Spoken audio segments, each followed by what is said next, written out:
Hi, this is John. I've come back to that field where it was ripped when the soil was very dry, and you can see they've put a roller over it now, which has broken down a lot of the clods that were here. So it's getting closer to what might be possible to plant into, but still there's a lot of clods. And when you look at the soil closely, it looks like there's good aggregation of this clay. This is quite a clay soil. Again, that's partly because of the very dry soil. It's very hard to break these clods. They're so solid because it's so dry. So these little aggregations, you might think that's good, but what I'd like to show you is when I get back to my house, we'll do a little experiment to see how stable these clods actually are. Now, very close to where that ripped field is on this farm, there's a little experiment where in this particular spot there's been a rotation of maize and sun hemp, zero till, and I just want to show you what the soil looks like here. If we pull away the soil, you can see the stover from the maize in the previous season.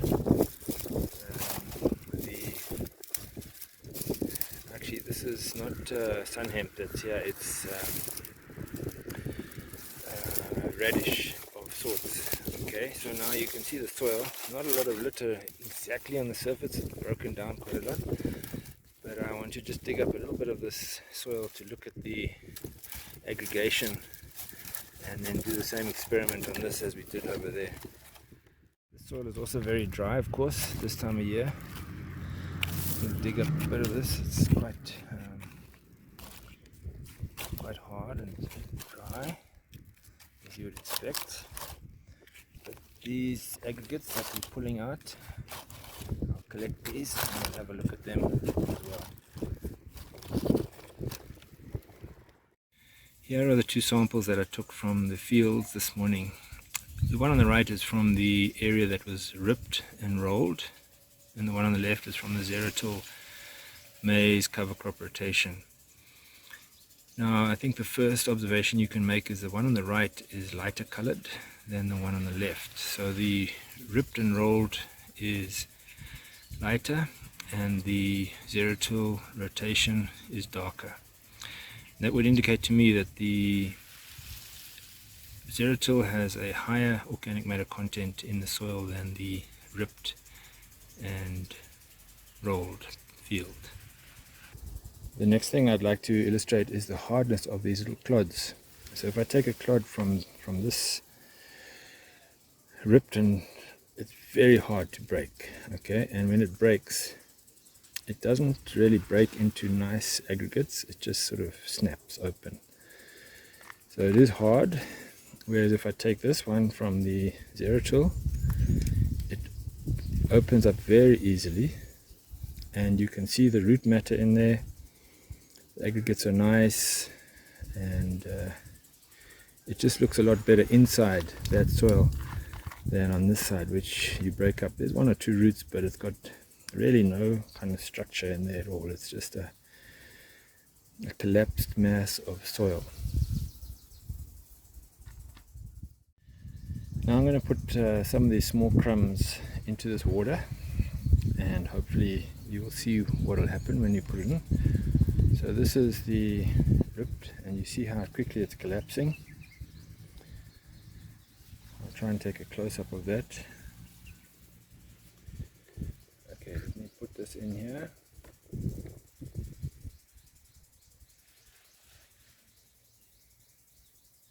You see how quickly it starts to just collapse and fall apart.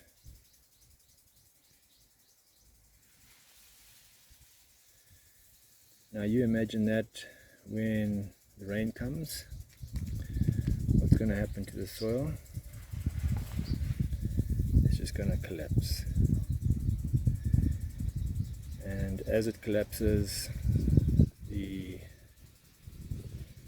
pore spaces will be closed up with that clay, and the soil becomes sealed and the infiltration capacity and the root penetration capacity will decrease. Now let's look at the soil on the left. This is from the zero-till area.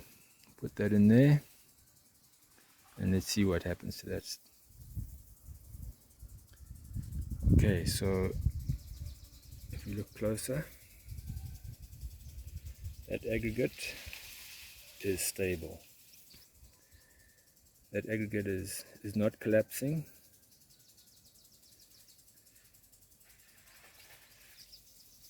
Immediately anyway, it might slowly disintegrate. But now we've had it in there for quite a long time. And it's still maintaining its aggregate shape. Let me put another one in next to that one.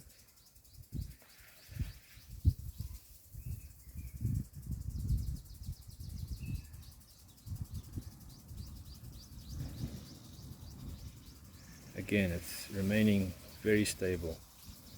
This is called aggregate stability, and it just shows that when you don't till the soil, you maintain the roots in the soil, you allow the organic matter to build up in the soil organisms grow and develop, and they create this stable aggregate, which is good for your soil. It's a sign of soil health. Now if I pick up one from the ripped area and put this next to these and just compare, look at that, how it just collapses and falls apart.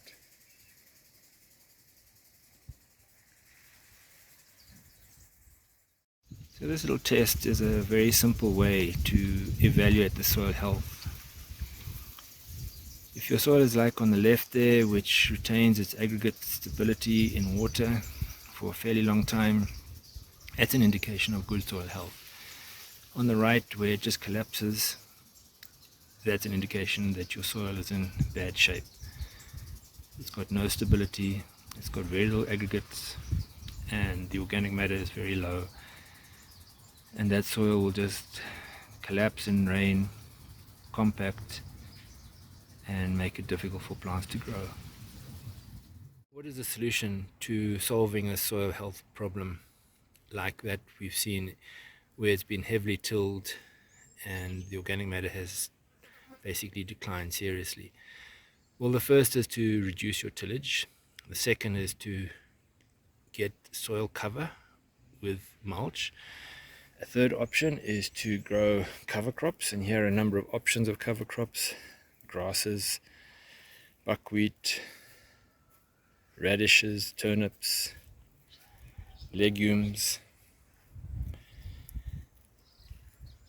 and there are various indigenous and temperate legumes that can be used depending on the season. Here we've got some faba beans, field peas, again buckwheat, and this is common veg. Another option would be hairy veg. So there are many options on your cover crops. These would be grown at any time of the year depending on your water availability, then terminated either with mowing or crimping, and then planting into that mulch with a zero-till planter your cash crop, whether that's maize, soybeans, cotton, whatever, and then minimizing traffic on that field to reduce compaction, and at harvest leaving the mulch, the residues on the field. So these are the options. There are many options to improve soil health, and as we have seen, improving soil health will make a difference to your soil, obviously, and contribute to your yields of your cash crops.